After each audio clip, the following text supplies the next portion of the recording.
श्री स्वामी समर्थ. नमस्कार स्वामी भक्तांनो. श्री गुरुचरित्र पारायणास का बसावे हे बघणार आहोत आजच्या व्हिडिओमध्ये. तर गुरुचरित्र वाचल्यानंतर होतात जीवन बदलणारे फायदे. बघा, पहिली गोष्ट म्हणजे गुरुचरित्र वाचणारा व्यक्तीच हा मुळात खूप भाग्यवान व पुण्यवान असतो. तुम्ही कितीही धनवान असा, व्यावसायिक असा, नोकरीला असा, पण पूर्व पुण्याई व गुरु आशीर्वाद असल्याशिवाय मनाचा निश्चय होणे अवघडच.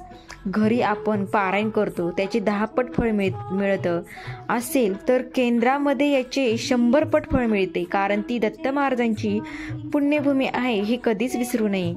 तुमच्या घरात कुठलीही इच्छा असू द्या, मनापासून संकल्प करून गुरुचरित्र वाचल्यास ती 100% पूर्ण होतेच. असा शेकडो वर्षांचा तोकडा अनुभव आहे.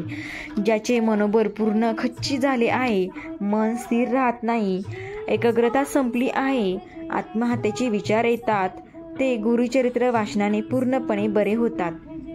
विवाह विलंब व अडलेली विवाह जुळतात. तुमच्या घरात आर्थिक उत्कर्ष होऊ लागतो. पितृदोष असल्यास खूप फरक पडतो.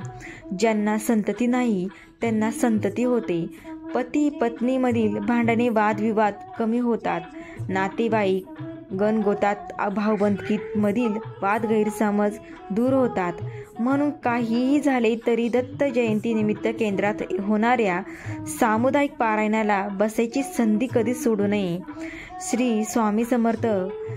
सबसे बड़ा गुरु गुरु और सबसे बड़ा गुरु का ध्यास. धन्यवाद. श्री स्वामी समर्थ.